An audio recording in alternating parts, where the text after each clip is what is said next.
નમો લોહે સૌહરિહંતાણમ નમો લોહે સૌહરિદાનમ નમો લોહે સૌહાયરિયાનમ નમો લોહે સૌજયાનમ નમો લોહે સૌત્રિકાવતી શ્રાવણમ ઓમકારમિંદુ સંયુક્ત નિત્યમ જયંતિ યોગિન કામદમોક્ષદો તે ઓંકારાય નમો નમઃ મંગલમ ભગવાન મંગલમ ગૌતમોર્મિ મંગલમ કુંકુંદારી વિજેન્દ્રમોષ મંગલમ નમઃ સારાય સ્વાનુભૂત્યા તથા સ્થિતિ સ્વભાવાય ભવાય સર્વમાં વિભાવ નિરુદ્ધ નિરાકાર.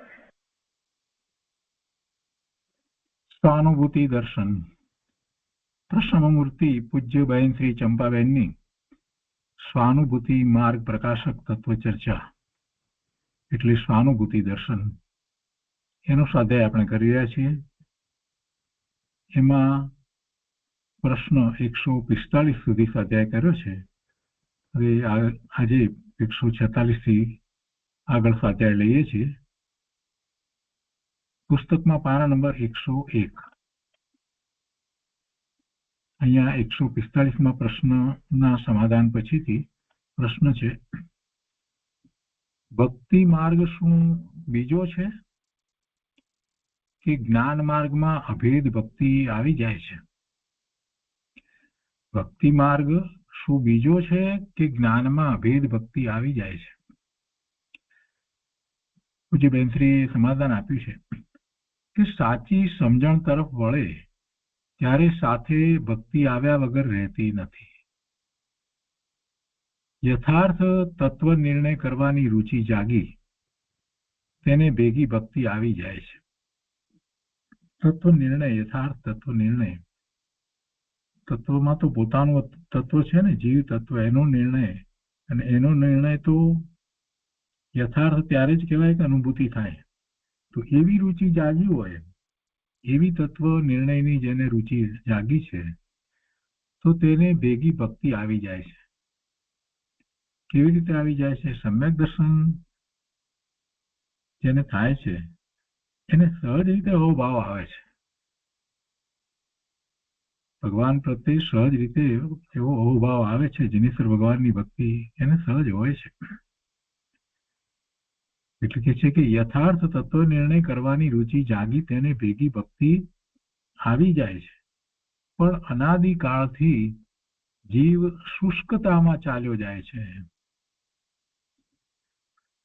અનાદિકાળથી જીવ શુષ્કતામાં ચાલ્યો જાય છે એટલે એનું હૃદય ભીંજાતું નથી. એમ આવી વાત આવી હોય શાસ્ત્રની અંદર, ગુરુદેવે સમજાવ્યું હોય, બધી વાત હોય, પણ છતાંય એને પોતાના સ્વરૂપનું મહાત્મા આવતું નથી અને સ્વાનુભૂતિ કરતો નથી અને માત્ર એ શાસ્ત્રની વાતને જ બોલ્યા કરે છે, યાદ રાખ્યા કરે છે, તો એ શુષ્કતામાં ચાલ્યો જાય છે. કૃપાળુદેવ શ્રીમદ રાજચંદ્રજી તથા અન્ય બધા જ્ઞાનીઓ એમ કહે છે કે તત્વ નિર્ણય પૂર્વક ભક્તિ કરજે, તે ભક્તિ માર્ગ છે. ભક્તિ માર્ગની વાત કરી છે કૃપાળુદેવે, પણ તત્વ નિર્ણય પૂર્વક ભક્તિ કરવાની વાત કરી છે. આમ નામ શું ભક્તિ કરવાનો છે? આમ નામ ભક્તિમાં શું હોય? ભક્તિ તત્વ નિર્ણય પૂર્વક હોય. તત્વ નિર્ણય પૂર્વક ભક્તિ કરજે, તે ભક્તિ માર્ગ છે. તત્વ વિચાર તરફ પરિણતિ રાખીને ભક્તિ કરજે, આમ ભક્તિ માર્ગમાં કહેવું છે. લોકોને ખબર નથી અને એમને પછી એ સ્તવન વગેરે બોલે, ગીતો ગાય અને એમાં પણ પાછા સારા રાગથી અને એવી રીતે, એટલે એને ભક્તિ સમજે. એ ભક્તિ નથી ભાઈ. ભક્તિ તો અંતરમાંથી ઉગે છે. ભક્તિ કોને ઉત્પન્ન થાય છે? અંતરમાંથી ઉત્પન્ન થાય છે. જેને પ્રભુ પ્રત્યે એવો અહોભાવ આવે છે એને ભક્તિ ઉત્પન્ન થાય છે. ભક્તામર સ્તોત્ર એ સર્વોત્કૃષ્ટ ભક્તિનું ઉદાહરણ છે. પ્રભુ પ્રત્યેની ભક્તિનું ઉદાહરણ. આવું સ્તવન સહજ રીતે અંદરમાંથી આવી જાય છે. પ્રભુ પ્રત્યેનો એટલો બધો અહોભાવ અંદરમાંથી આવે છે. કઈ માગણી નથી, કોઈ અપેક્ષા નથી, કેમ કે ભગવાને તો બધું આપી દીધું છે અને પોતાને એવો અંશ પ્રગટ થઈ ગયો છે એટલે પ્રભુ પ્રત્યે અહોભાવ આવે છે. કે પ્રભુએ મને બધું આપ્યું. અહીંયા કહે છે કે જ્ઞાન માર્ગમાં જીવો ઘણીવાર શુષ્ક થઈ જાય છે, એટલે ભક્તિ માર્ગ સાથે બતાવ્યો છે. એટલે કે માત્ર આ દ્રવ્ય સુખના અભ્યાસમાં જ લાગી રહે છે, એટલે અંતર ભીનું થયું નથી, સમ્યક દર્શન પણ થયું નથી, અને શુષ્કપણું આવે છે. પણ અંદર પરિણતિમાં જ્ઞાન મુખ્ય છે, તેમાં ભક્તિ ભેગી હોય. ભક્તિ ન હોય તો જ્ઞાન લુખું થઈ જાય છે. કેવી ભક્તિ? માત્ર સ્તવન બોલવા એ ભક્તિ નથી. જ્ઞાન લુખું થઈ જાય એમ કહ્યું ને, ભક્તિ ભેગી હોય એટલે કેવી ભક્તિની વાત છે. હવે એ વાત કરે છે કે આત્મા પોતે મહિમાવંત છે, તેની મહિમા કરજે. અને આત્માની મહિમા જે કરે એને દેવશાસ્ત્ર ગુરુની મહિમા તો હોય જ. આત્મા પોતે મહિમાવંત છે, તેની મહિમા કરજે. દેવશાસ્ત્ર ગુરુની મહિમા કરજે. મહિમા વગર તારા વિચારો વગેરે બધું લુખ્ખું થઈ જશે. જો તને મહિમા નહીં આવે તો માત્ર તું જ્ઞાનની વાતો કર્યા કરીશ, પણ અંદર લુખાશ થઈ જશે.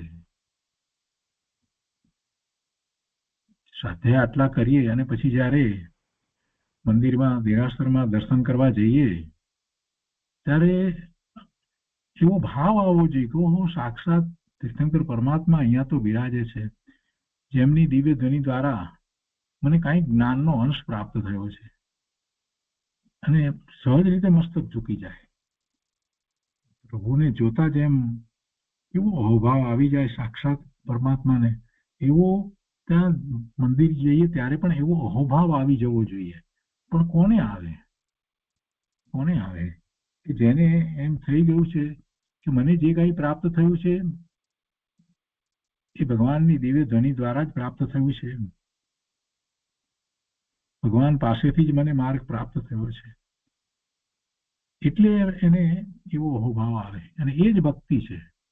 અને આવી ભક્તિ જ્ઞાનીને આવ્યા વિના રહે જ નહીં. આત્મા પોતે મહિમાવંત છે, તેની મહિમા કરજે. દેવશાસ્ત્ર ગુરુની મહિમા કરજે. મહિમા વગર તારા વિચારો વગેરે બધું લુખ્ખું થઈ જશે. જો તને મહિમા નહીં આવે તો માત્ર તું જ્ઞાનની વાતો કર્યા કરીશ, પણ અંદર લુખાશ થઈ જશે. મહિમા સાથે હશે તો અંદર તને એમ થશે કે હો, આત્મા આવો ચમત્કારી છે. બીજી રીતે કહીએ તો જેને એવો આત્મા ચમત્કારી ભાષ્યો છે, અનુભૂતિ થઈ છે, એને પ્રભુનો મહિમા આવે છે. એને જ સાચો પ્રભુનો મહિમા છે, એને જ સાચી ભક્તિ છે. અહો, આ આત્માની સાધના દેવ ગુરુ કરી રહ્યા છે. ભગવાન પણ પોતે ક્યાં રહ્યા છે? પોતાના આત્માને વિશે જ રહ્યા છે ને. એમને પણ પોતાના આત્માનું જ મહાત્મ્ય છે ને. ગુરુ પણ એમ જ કરી રહ્યા છે ને. એટલે કે છે કે આ આત્માની સાધના દેવ ગુરુ કરી રહ્યા છે. એવું અંદરથી તને આશ્ચર્ય લાગવું જોઈએ. તો તારા તત્વના વિચારો પણ યથાર્થ રીતે ચાલશે. ભક્તિ માર્ગમાં આમ કેવું છે. આવા ભક્તિ માર્ગને આ રીતે સમજ્યા વિના લોકો કહે કે કૃપાળુ દેવે કહ્યું છે કે ભક્તિ માર્ગ જે છે એ જ્ઞાન માર્ગ કરતા સહેલો સરળ છે. જ્ઞાન માર્ગમાં તો કેટલી મુશ્કેલી પડે છે, વગેરે વગેરે બધી વાતો કરે છે, પણ સમજ્યા વગરની વાતો છે.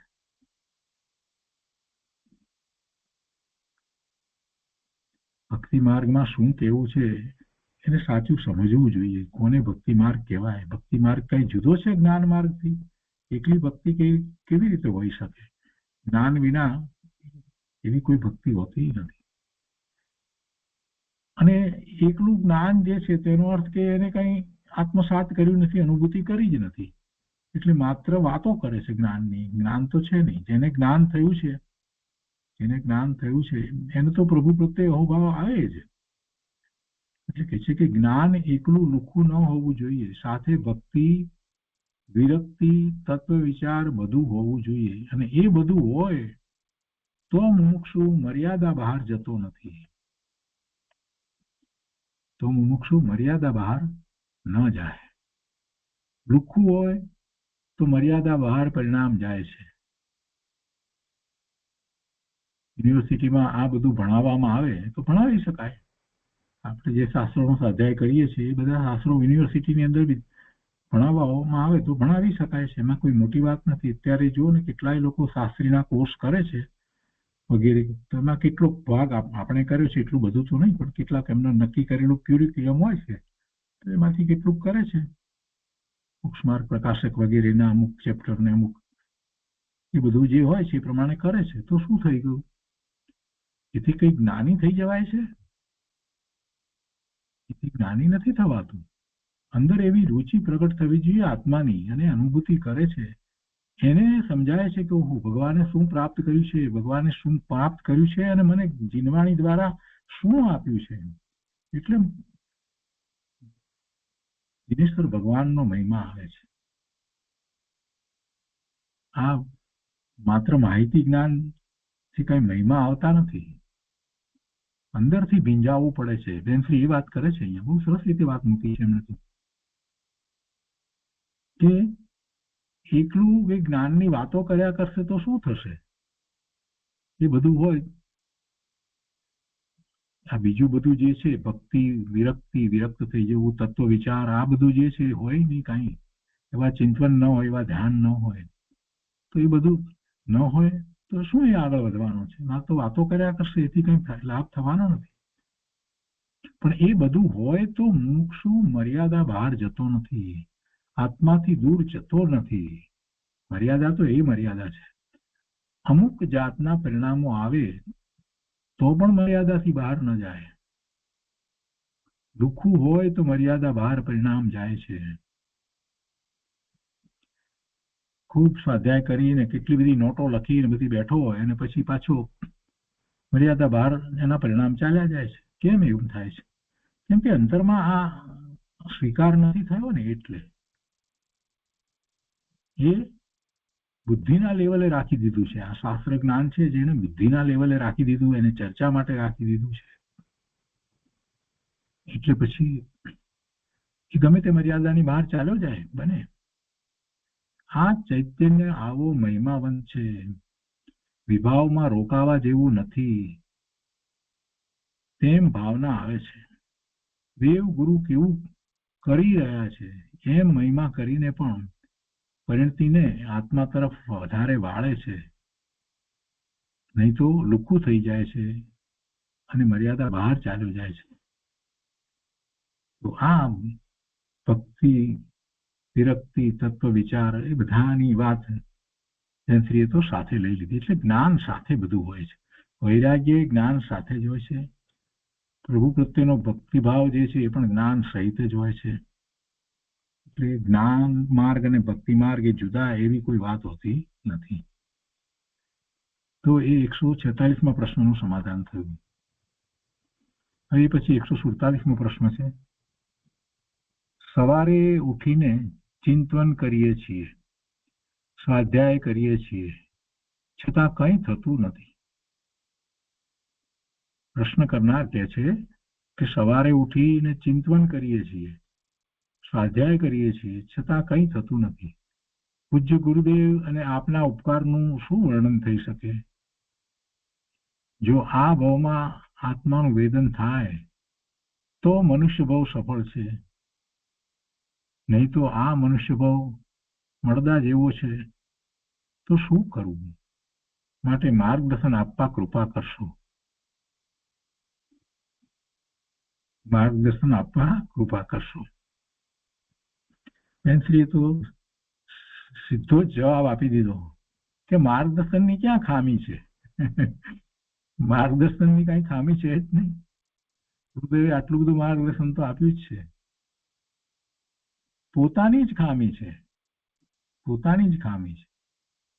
બહારમાં આટલું બધું કર્યું એમ કઈ બહારથી માપ આવતું નથી.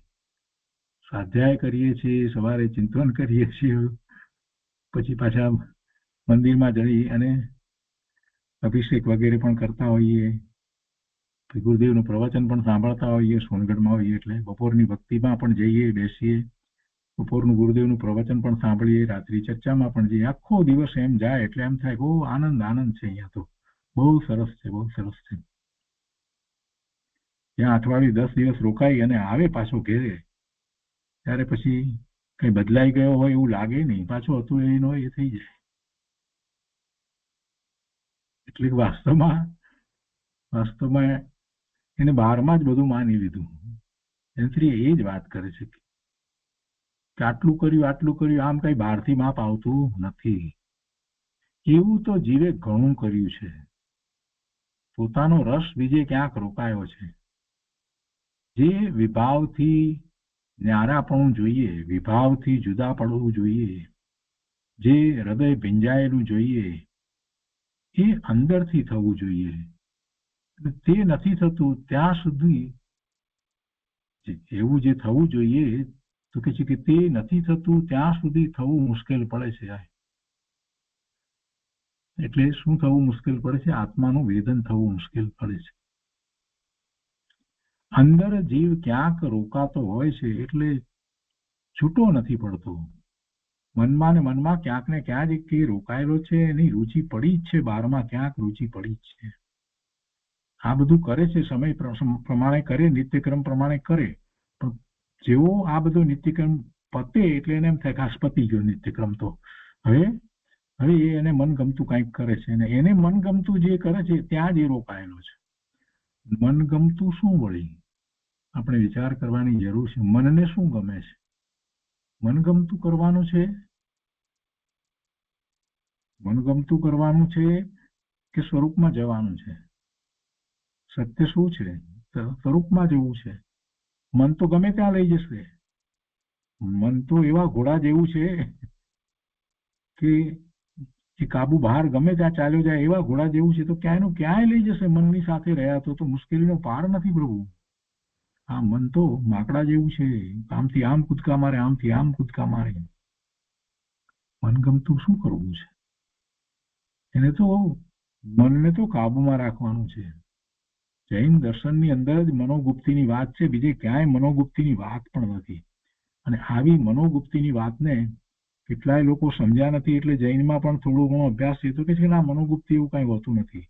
કોઈ એવી નિર્વિકલ્પ દશા નથી હોતી. બસ એ તો તત્વ નિર્ણય કરવાનો. આવું બોલવા વાળા તો ઘણા જ છે. ધ્યાનની વાત કરીએ ત્યારે બસ એવી વાત કરે. અરે શું વાત કરે છે? ગુરુદેવ કહે છે કે સમ્યક દર્શન નિર્વિકલ્પ ધ્યાનમાં થાય છે, અને પેલા ના પાડે છે બસ એ તો ચિંતન કરવાનું, આમ કરવાનું, તેમ કરવાનું.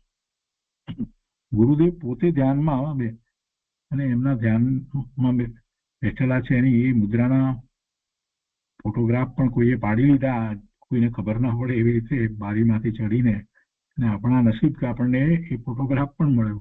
એ મુદ્રા ગુરુદેવની. અહીંયા તો વાત જે ચાલે છે કે આટલું કર્યું એમ કઈ બહારથી માપ આવતું નથી. એવું તો જીવે ઘણું કર્યું છે. પોતાનો રસ બીજે ક્યાંક રોકાય છે.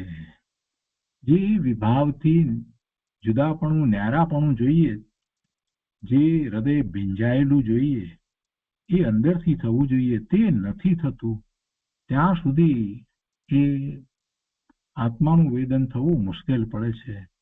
અંદર જીવ ક્યાંક રોકાતો હોય છે, એટલે કે મનની અંદર એમાં, અને ત્યાંથી એ છૂટતો નથી. એ છૂટો નથી પડતો. એ જ મોટી વાત છે. એકત્વ મમત્વ એને ક્યાંક છે, ક્યાંક એને કર્તૃત્વ છે, ક્યાંક એને રસ પડે છે. બહાર બધી વસ્તુ છે એમાં એનાથી છૂટો ન પડે ત્યાં સુધી સાચા અર્થમાં સ્વરૂપ તરફ વળતો જ નથી. તે બહારથી બધું કરે, અરે ધ્યાનમાં બેસી જાય, સમય થયો એટલે ચાલો ધ્યાનનું 6:30 વાગ્યાનો આપણો સમય છે એટલે બેસી જવાનું ધ્યાનમાં. પછી સ્વાધ્યાય કરે, પણ અંતરમાંથી તેને જ્યાંથી છૂટવાનું છે ત્યાંથી છૂટું પડવું જોઈએ ને. જીવ બધું કરે છે, પણ જ્યાંથી છૂટવાનું છે ત્યાંથી છૂટું પડવું જોઈએ, ત્યાંથી છૂટો પડતો નથી. પૂજ્ય બેનશ્રી કહે છે કે જુઓ, કહ્યું છે ને, કૃપાળુદેવનું પદ લીધું છે કે યમ નિયમ સંયમ આપ કિયો, પુનિ ત્યાગ વૈરાગ્ય અથાગ લીયો, વનવાસ રહ્યો, મુખ મૌન રહ્યો, દઢ આસન પદ્મ લગાવ્યો. પદ્માસન લગાવ્યું, ધ્યાન ધર્યું, બધું કર્યું. પછી કે છે સબ શાસ્ત્રન કે નય ધારી હીએ, શાસ્ત્રોના નય ધારી લીધા. મત મંડન ખંડન ભેદ કીએ. આ બધું કર્યું, ખોટા મતનું ખંડન કર્યું અને સાચો મતનું મંડન કર્યું, પણ અંતરમાં કાંઈક રહી જાય છે. અંતરમાં કાંઈક કરવું રહી જાય છે. પોતાનો રસ ક્યાંક રોકાતો હોય છે. તે પોતે વિચારવું કે મારો રસ ક્યાં રોકાય છે. બસ છેલ્લી વાત પૂજ્ય બેનશ્રીએ એ રીતે આખી છોડી દીધી કે ભાઈ પોતે વિચારવું કે મારો રસ ક્યાં રોકાય છે. કેમ નથી થતું એ માટે પોતે જ વિચારવું કે મને ખરેખર ક્યાં રુચિ છે, ક્યાં હું રોકાઈ જઉં છું, કઈ વાતમાં મને એકદમ ઉત્સાહ આવી જાય છે, કઈ વાત આવે તો મને ગમે છે.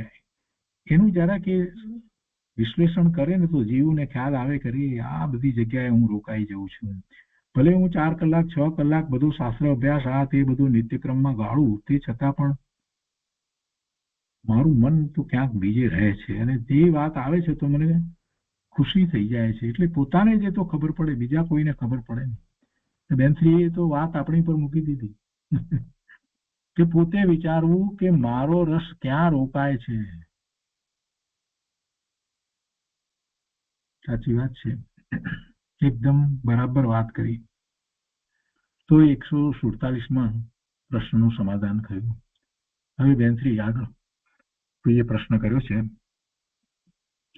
કે સ્વભાવ પ્રાપ્તિ માટે આપ કહો છો એવું પૂરું કારણ શું આપી શકાતું નથી, એટલે શું કાર્ય થતું નથી?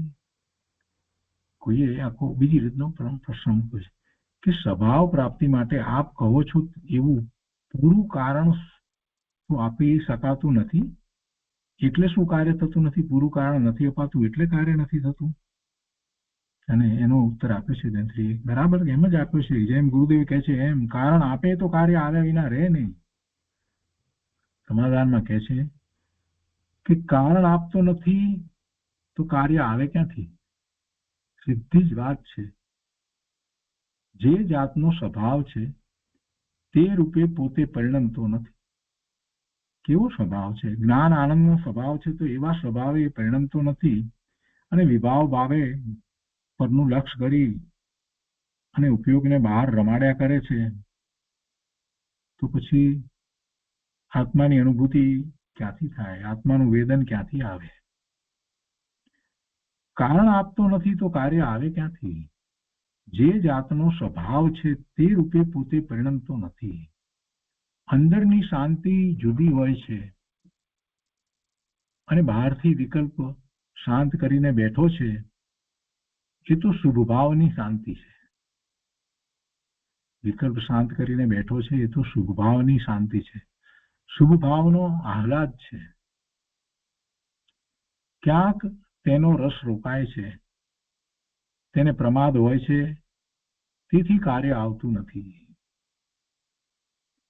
બહારથી આટલું કર્યું, આટલા કલાક કર્યું એમ તેમાં કલાકનું માપ ન હોય. કોઈ કહે કે 15 મિનિટ આ કર્યું, 15 મિનિટ ધ્યાન કર્યું, છતાં કાર્ય થતું નથી.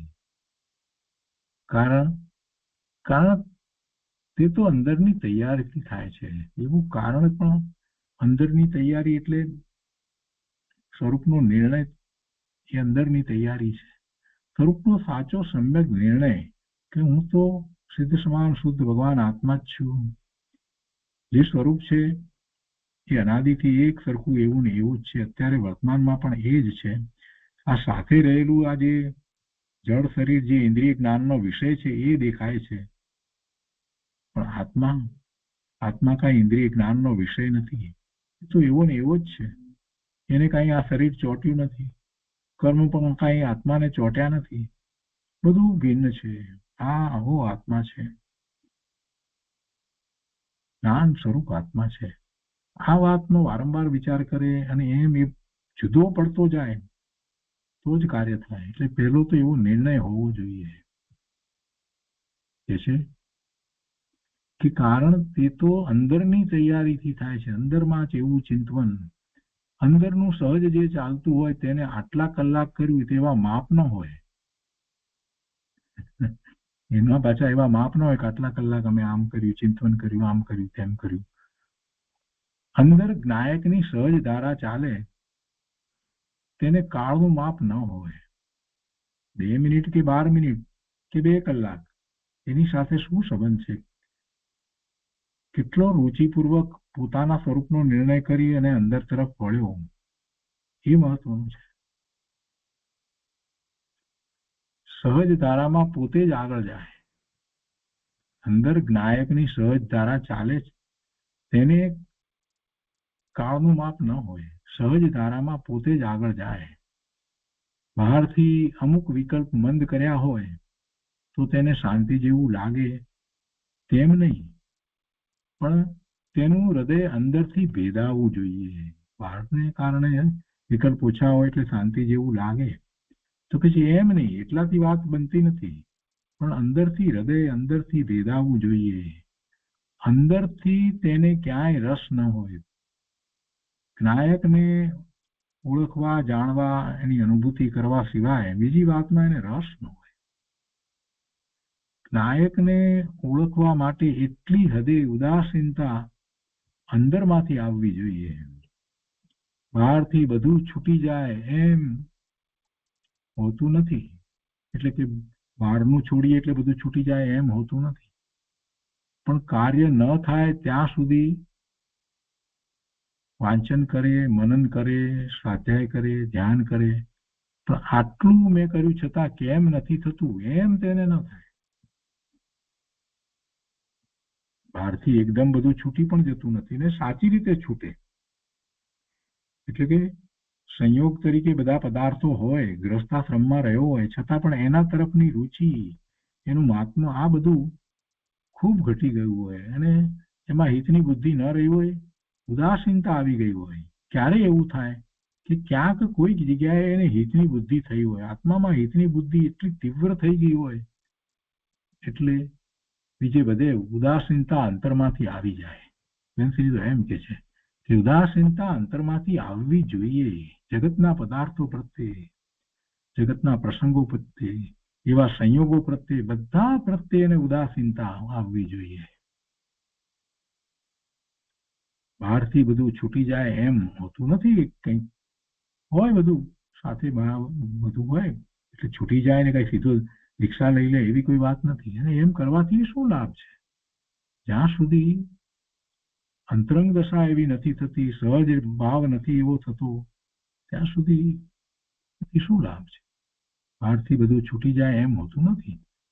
પણ કાર્ય ન થાય ત્યાં સુધી એને પ્રયત્ન, પુરુષાર્થ તો એવો જ રાખવો, ખૂબ રુચિપૂર્વક રાખવો. કે છે કે મનન કરે, વાંચન કરે, વાંચે એનું મનન કરે, ચિંતન કરે, સ્વાધ્યાય કરે, ધ્યાન કરે, પણ એમ પછી એની ગણતરી ન હોય કે આટલું મેં કર્યું છતાં કેમ નથી આવતું, એમ તેને ન થાય.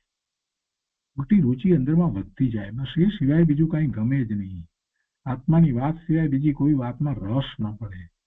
ભગવાન આત્મા, આવો ચૈતન્ય ચમત્કાર, ભગવાન આત્મા, બસ એની જ વાત, બીજી કોઈ વાત ગમે નહીં. એવી ઉદાસીનતા આવે ત્યારે કાર્ય થાય.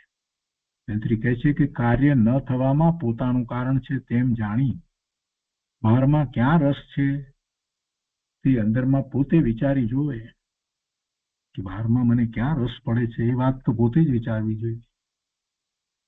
તો એ રીતે 148માં પ્રશ્નનું સમાધાન થયું. હવે પ્રશ્ન છે કે શેનો રસ છે તે પોતાને ખ્યાલમાં આવી જાય? કોઈએ પ્રશ્ન કર્યો. પોતાને બહારમાં ક્યાં રસ છે એનો પોતે જ વિચાર કરવો જોઈએ અને એને છોડવો જોઈએ. એ વાત જયારે બેનશ્રી કરે છે તો પેલા પ્રશ્ન કરે છે કે શેનો રસ છે તે પોતાને ખ્યાલમાં આવી જાય. અરે ભાઈ, તું ભગવાન છો ને, ન ખ્યાલ આવે એવું કેવી રીતે બને? પોતાને શેમાં રસ પડે છે એને પોતાને ના ખ્યાલ આવે તો કોને ખ્યાલમાં આવવાનું? બીજાને ખ્યાલમાં આવવાનું છે? એવો પ્રશ્ન. શેનો રસ છે તે પોતાને ખ્યાલમાં આવી જાય. ખરો જિજ્ઞાસુ હોય તો ખ્યાલમાં આવે કે હું ક્યાં રોકાઉં છું, એ પણ ખ્યાલમાં આવે કે હું ક્યાં રોકાઈ ગયો છું. એટલે આ આત્મામાંથી આવતા આનંદનું વેદન થતું નથી. બાકી તો જેને એકલી ઉતાવળ કરવી છે કે મારે કરવું છે છતાં મને કેમ કાંઈ થતું નથી, કેમ કાંઈ થતું નથી, એમ ખોટી ઉતાવળ કરવી હોય, એ તો ઉતાવળથી કરવું હોય તો એને કાંઈ ખ્યાલમાં આવે નહીં કે હું ક્યાં રોકાઉં છું વગેરે, કાંઈ ખ્યાલમાં આવે નહીં. જેને ખરી લાગી હોય કે મારે આત્માનું કરવું જ છે, આત્માની પ્રાપ્તિ અનુભૂતિ કરવી જ છે, તો હું ક્યાં જાઉં છું, હું ક્યાં જાઉં છું, ક્યાં રોકાઉં છું, એટલે કે મારો ઉપયોગ ક્યાં જાય છે, વારે વારે કઈ તરફ ઉપયોગ જાય છે, અને એ વખતે મને ક્યાં ઉપયોગ જાય છે ત્યારે મને ખુશી થાય છે, એ ઉપરથી ખ્યાલ આવી જાય કે પોતે ક્યાં રોકાય છે. અને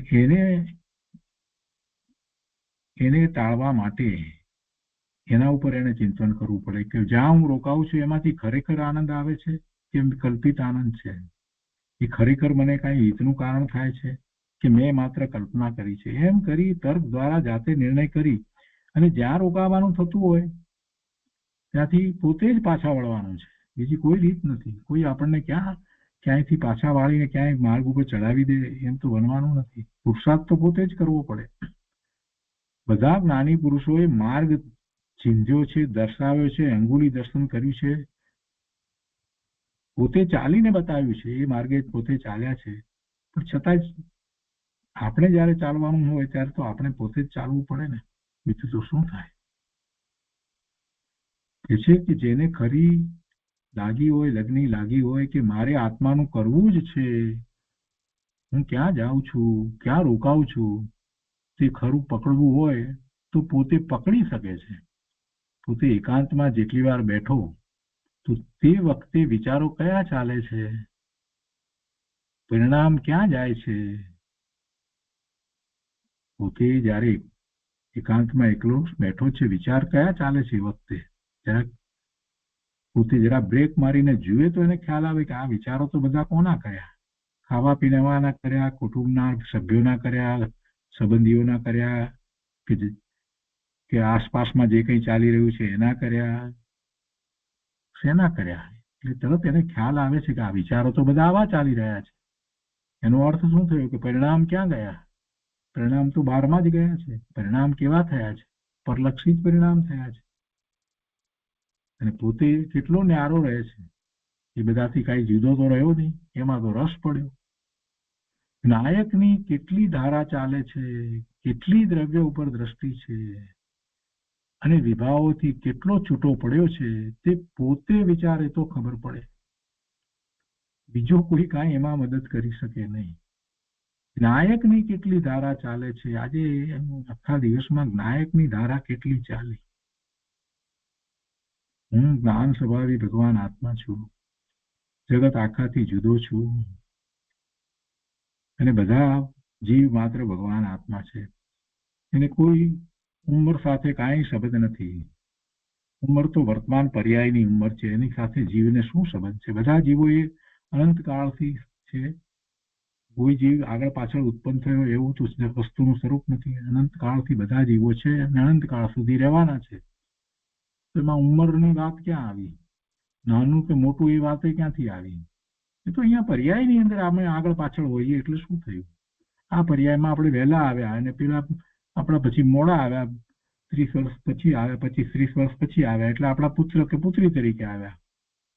અને એના પછી બીજા આવ્યા, જયારે આપણી ઉંમર લગભગ 60 વર્ષની થવા આવી ત્યારે આવ્યા, તો આપણા પૌત્ર કે પૌત્રી તરીકે આવ્યા. એથી શું થઈ ગયું?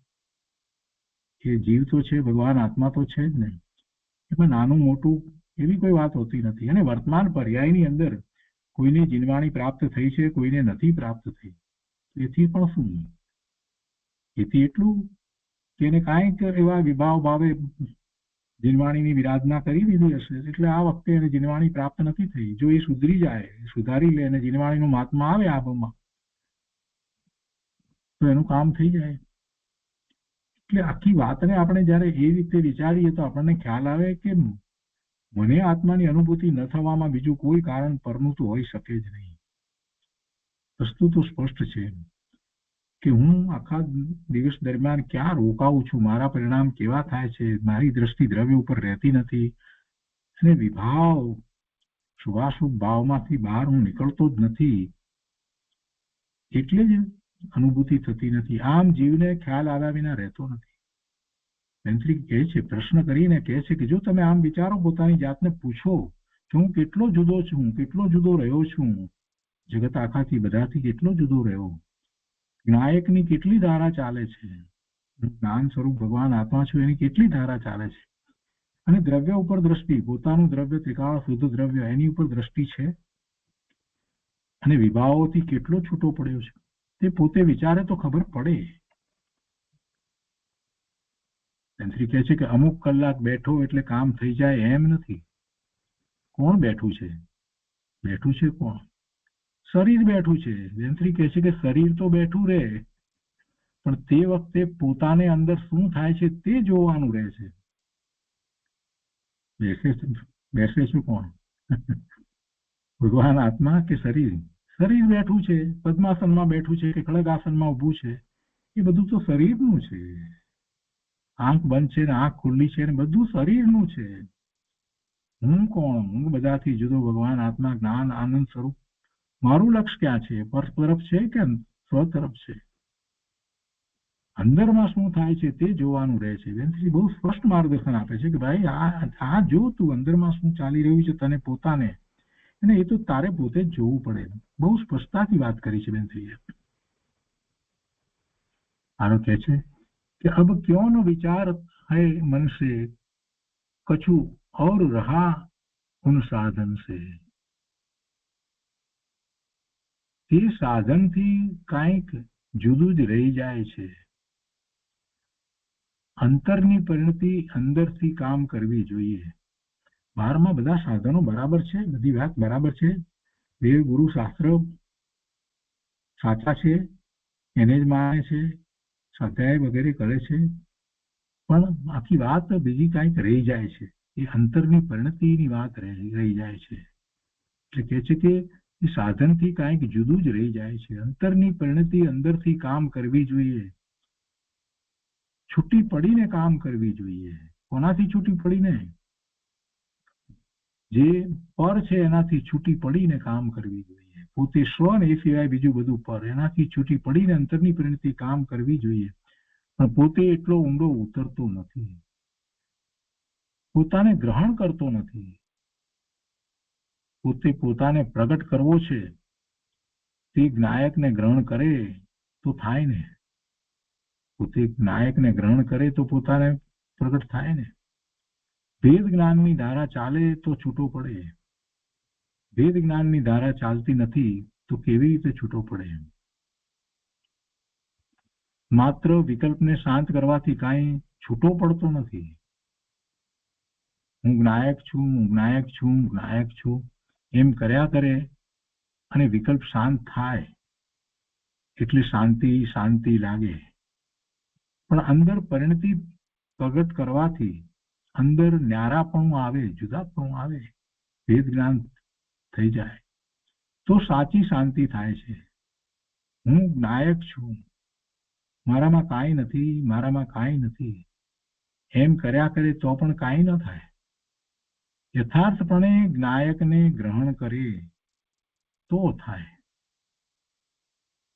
અનાદિથી એકત્વ બુદ્ધિ થઈ રહી છે, બહારથી પુરુષાર્થ ઘણા કરે છે, પણ કરવાનું અંદર છે. તેનું હૃદય અંદરથી ભીંજાવવું જોઈએ અને તત્વને ગ્રહણ કરવાની અંદરથી તાલાવેલી કોઈ જુદી લાગવી જોઈએ.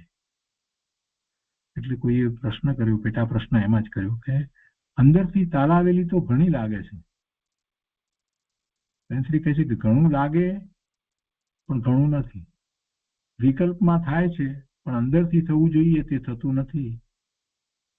તેમ થાય તેને આકુળતા ન હોય, અંદરથી થાય એને આકુળતા ન હોય, ધીરજ હોય, શાંતિ હોય. જ્ઞાયકને ગ્રહણ કરવો છે છતાં નથી થતું તે મારા પુરુષાર્થની ખામી છે, મારો દોષ છે. હું જ ક્યાંક રોકાઉં છું એમ પોતાને લાગવું જોઈએ. બહારનું બધું કાંઈ છૂટી જતું નથી, પણ મારે કાંઈ જોઈતું નથી એવો અંદરથી જોરદાર પલટો આવવો જોઈએ. મારે કાંઈ જોઈતું નથી. શું છે આ બધું જે છે તે? મને શું? હું આત્માને કોઈ રીતે ક્યાંય લાભદાયક થાય છે? આ બધું જળ પદાર્થો, પૂતગળ પરમાણુના સ્કંદ, એને તો આત્મા સ્પર્શતો નથી. એ પૂતગળ પરમાણુનો સ્કંદ એવું આ શરીર સૌથી નજીક, એને આત્મા જો સ્પર્શતો નથી તો આ કાર, કોમ્પ્યુટર, ટેબલ, આ બધું જે કંઈ છે એને ક્યાં આત્મા સ્પર્શે છે? એનાથી આત્માને ક્યાં કાંઈ લાભ છે? આમ પોતે ચિંતન કરે અને અંદરથી એ બધાથી છૂટો પડે. મારે કાંઈ જોઈતું નથી એવો અંદરથી જોરદાર પલટો આવવો જોઈએ. બસ મારે કાંઈ જોઈતું નથી તેમ અંદરથી લાગવું જોઈએ. અને હું ક્યાં બહારની કોઈ વસ્તુ, પદાર્થો ને ગ્રહણ કરી શકું છું? અને કરવાથી, જો કરી શકતો હોઉં તો પણ એ કરવાથી મને કાંઈ લાભ થાય છે? થતો તો નથી. એ જળ પદાર્થો મારા પરિણામને બદલી શકે એમ છે? કાંઈ બદલી શકે એમ નથી. તો પછી શું કરવા છે જળ પદાર્થોને? મારે કાંઈ જોઈતું નથી. એ એના સ્થાને બરાબર છે. જગત આખું વ્યવસ્થિત છે. બધા જ પદાર્થો પોતાના સ્થાનમાં પોતાનું પરિણમન કરી રહ્યા છે. બધું જગત વ્યવસ્થિત છે. હું મારી જગ્યાએ છું અને મારે તો મારા સ્વરૂપ સિવાય બીજે ક્યાંય જવું નથી. આવો અંદરમાં ભાવ ચાલવો જોઈએ. જેનાથી એ વાત કરે છે મારે કાંઈ જોઈતું નથી તેમ અંદરથી લાગવું જોઈએ. એટલો અંદરથી પલટો થવો જોઈએ. અંતરમાંથી એવો પલટો આવે કે બસ એક આત્મા સિવાય કાંઈ જોઈતું નથી, આત્મા જ જોઈએ છે. એટલી અંદરથી તાલાવેલી લાગવી જોઈએ. જો અંદરથી લાગે કે મને કોઈનો આશ્રય નથી, કોઈ પર સુખરૂપ નથી, કોઈ પરનો બીજાનો મને આશ્રય નથી, એટલે હું નિરાશ્રય છું તો દુઃખી છું એમ નહીં. નિરાશ્રય છું છતાં પણ હું સુખી છું. મારે આશ્રયની જરૂર જ નથી. મારે કોના આશ્રયની જરૂર? હું ભગવાન આત્મા, એને વળી આશ્રયની જરૂર કેવી? હું નિરાશ્રય છું અને નિરાશ્રયપણે સુખી છું. ઉલટો પરનો આશ્રય કરવા જાઉં છું તો પરાધીનતામાં હું દુઃખી થઉં છું. અને પર કાંઈ સુખનું કારણ નથી. કોઈ પર સુખરૂપ નથી. તો એક આત્મા સિવાય બીજે ક્યાંય તેની દ્રષ્ટિ અંદરથી ટકતી નથી. પછી ભલે કોઈને લાંબા કાળે કાર્ય થાય કે કોઈને અંતર્મુહૂર્તમાં થાય, પણ અંતરથી બધું છૂટી જવું જોઈએ. અંતરથી બધું છૂટી જવું જોઈએ કે બહારમાં એક રજકણથી માંડી અને કોઈ પણ પરદ્રવ્ય મારું નથી. શ્રદ્ધામાં આવવું જોઈએ. શ્રદ્ધામાં આવવું જોઈએ.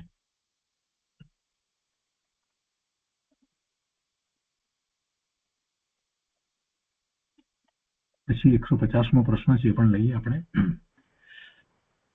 આ 149ના પ્રશ્નનું સમાધાન થયું. 150મો પ્રશ્ન છે કે આપ કહો છો ત્યારે સહેલું લાગે છે, પણ પ્રયત્ન કરીએ ત્યારે અઘરું લાગે છે અને થતું નથી, તો શું કરવું?